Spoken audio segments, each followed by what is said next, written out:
As diplomatic efforts to resolve the ongoing conflict in Ukraine intensify, U.S. Secretary of State Marco Rubio's visit to Paris marks a pivotal moment in the search for a ceasefire. Arriving on April 17, Rubio is set to engage in discussions with French President Emmanuel Macron, focusing on the dire situation in Ukraine and potential pathways to peace. This meeting comes at a time when the humanitarian toll of the war continues to mount, underscored by recent Russian attacks that have claimed numerous civilian lives. Rubio's trip is significant not only for its timing but also for the high-profile nature of the discussions. Key Ukrainian officials, including President Volodymyr Zelensky's chief of staff Andriy Yermak, are also in Paris to meet with representatives from Europe and the U.S. Yermak emphasized the urgent need for allies to apply pressure on Russia to agree to a ceasefire, stating, "We must put pressure on the killers to end this war and guarantee a lasting peace." This sentiment echoes the frustration felt by many in Ukraine as Russian strikes continue unabated, including a recent drone attack in Dnipro that killed 3 civilians, among them a young girl. The backdrop of these discussions is fraught with complexity. The Kremlin, represented by spokesperson Dmitry Peskov, has dismissed the Paris meeting as a continuation of European efforts to prolong the conflict rather than a genuine attempt to foster peace.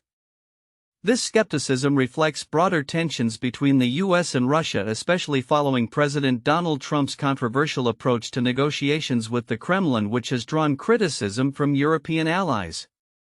In the lead-up to the Paris talks, U.S. envoy Steve Witkoff, who has met with President Putin multiple times, expressed cautious optimism, suggesting that a peace deal is emerging. However, the path to peace remains fraught with challenges, particularly as the Kremlin has previously rejected U.S. proposals for a full and unconditional ceasefire. The discussions in Paris aim to review progress on peace negotiations and explore the involvement of international peacekeepers in Ukraine's future security architecture. Macron's administration is taking a proactive stance, spearheading efforts to forge a coordinated European response to the conflict, which has evolved into a critical geopolitical issue. Furthermore, the agenda is expansive, with additional topics such as the situation in the Middle East and the Iranian nuclear program set to be addressed. This multifaceted approach reflects the interconnected nature of global diplomacy today, where regional conflicts can have far-reaching implications. As the Paris meetings unfold, the international community watches closely, hopeful yet wary of the potential for substantive change. The outcome of these discussions could shape not only the immediate future of Ukraine but also the broader dynamics of U.S.-European relations and their shared strategic interests in a rapidly evolving global landscape. The coming days will reveal whether the diplomatic overtures can translate into a tangible path toward peace, or if the cycle of violence will continue unabated. In a tense geopolitical climate marked by escalating violence and complex diplomacy, recent developments in the ongoing Ukraine war have drawn significant international attention. On April 17, 2025, U.S. Secretary of State Marco Rubio and Special Envoy Steve Witkoff arrived in Paris for crucial talks with French President Emmanuel Macron, aimed at seeking a resolution to the conflict that has devastated Ukraine for over 3 years. Their visit comes at a time when relations between the United States and Europe are strained, primarily due to past actions by former President Donald Trump's administration that have left European leaders wary of American intentions. The backdrop of these discussions is grim. Just hours before the meetings commenced, Russian drone strikes targeted the city of Dnipro, killing at least 3 people and injuring over 30 others. Ukrainian President Volodymyr Zelenskyy condemned the attacks, urging allies to put pressure on the killers and emphasizing that every military aid package to Ukraine is vital for safeguarding lives. His calls for solidarity reflect the urgency of the situation as Russian assaults continue to claim innocent lives while the prospect of peace remains elusive. The Paris meetings are particularly noteworthy, as they occur in the wake of U.S. envoy Witkoff's recent discussions with Russian President Vladimir Putin.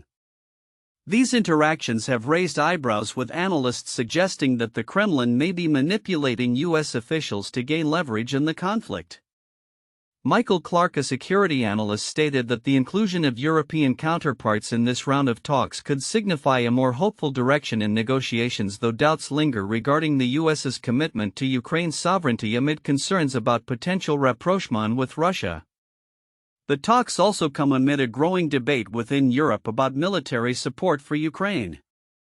The Russian Foreign Ministry has warned that any deployment of advanced weaponry such as Germany's proposed Taurus missiles could escalate the conflict further and draw Germany into direct confrontation with Moscow.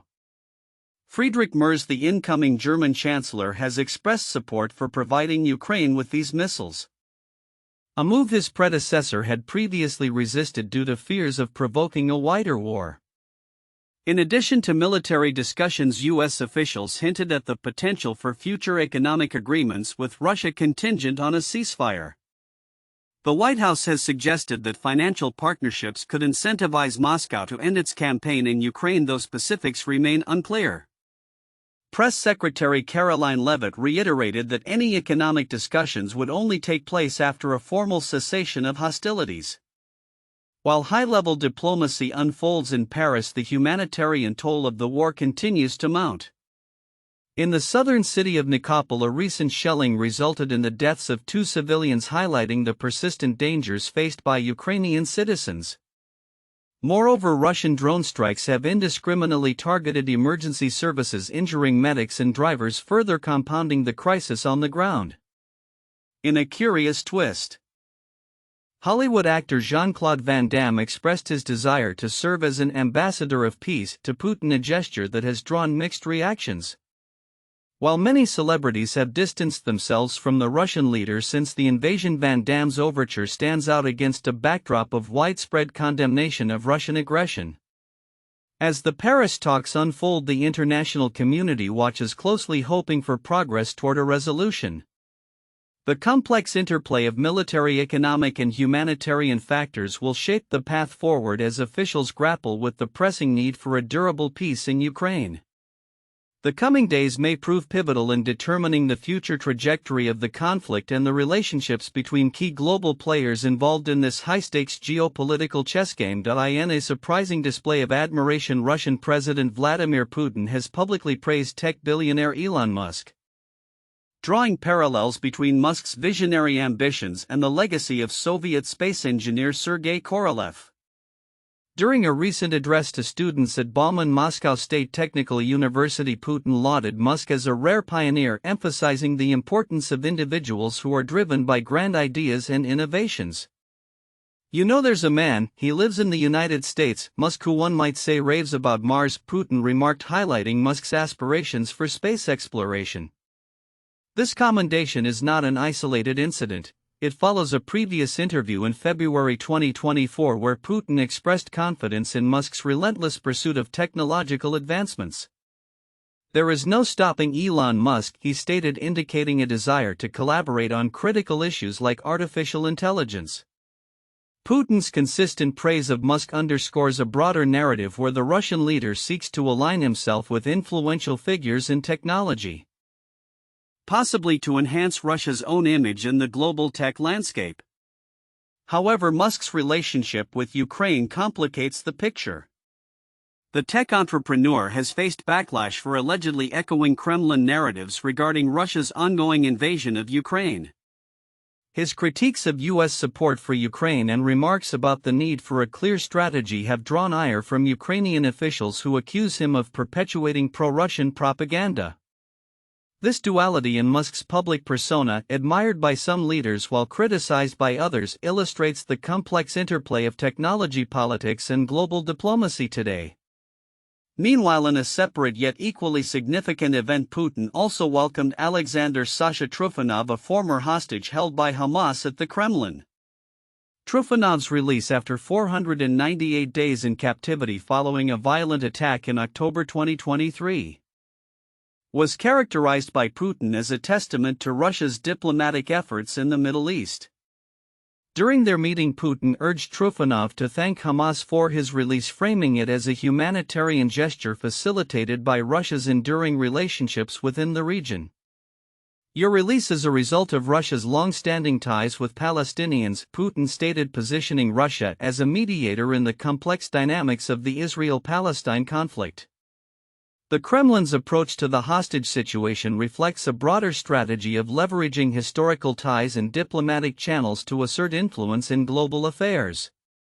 While Putin's administration has faced criticism for its stance on the Israel-Hamas conflict, it has refrained from condemning Hamas outright, instead focusing on positioning itself as a peace broker. This nuanced stance aims to maintain Russia's relevance in Middle Eastern geopolitics, even as it navigates a landscape marked by tensions with the West. As these narratives unfold, the geopolitical landscape remains fraught with challenges. In parallel, discussions are intensifying in Paris, where U.S. Secretary of State Marco Rubio and Special Envoy Steve Witkoff are engaging European leaders in talks regarding the ongoing war in Ukraine. Their efforts come amidst accusations of Russia's manipulation of international relations and a growing concern among European nations about U.S. foreign policy directions. The coming months will likely reveal how these various threads intersect, particularly as the global community continues to grapple with the implications of technology, diplomacy, and conflict. Whether Elon Musk's innovations will find common ground with Putin's geopolitical ambitions remains to be seen, but the dialogue initiated by these interactions could signal significant developments in international relations and technological collaboration. As the world watches, the interplay between visionary entrepreneurs and seasoned politicians will undoubtedly shape the future of diplomacy and innovation. The ongoing war in Ukraine continues to shape geopolitical dynamics, with significant discussions unfolding around military aid and diplomatic negotiations. Recently, Ukrainian President Volodymyr Zelenskyy reported good progress in talks regarding a minerals deal with the United States aimed at bolstering economic ties between the two nations. This development comes amid a backdrop of escalating violence, with a recent Russian drone strike in Dnipro resulting in 3 fatalities and numerous injuries. In his address, Zelenskyy emphasized that the legal aspects of the agreement are nearing completion, indicating a potential shift in how military aid from the U.S. will be structured. According to sources familiar with the negotiations, the U.S. appears to be softening its stance, no longer treating past military assistance as a debt. Zelenskyy stated, "The basic legal stuff is almost finalized, and then if everything moves as quickly and constructively, the agreement will bring economic results to both our countries." This mirrors earlier reports that the Biden administration is willing to adapt its demands, signaling a more favorable environment for Ukraine. As these discussions unfold, the grim realities of war persist.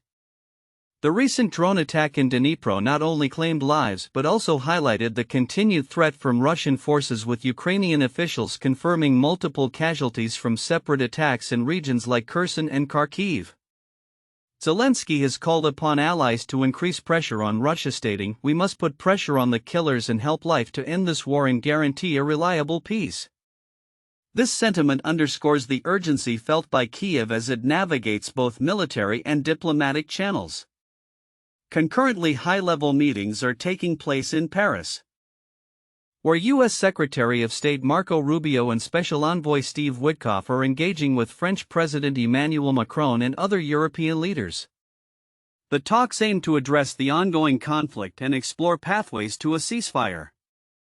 Analysts suggest that this diplomatic effort could represent a shift towards more collaborative approaches among Western allies, although skepticism remains about the efficacy of such negotiations given Russia's persistent aggression. The backdrop of these diplomatic initiatives is marked by disturbing reports of sabotage within Ukraine. The Security Service of Ukraine recently announced the detention of several individuals suspected of planning attacks on behalf of Russian security services, a stark reminder of the internal challenges Ukraine faces amid external threats.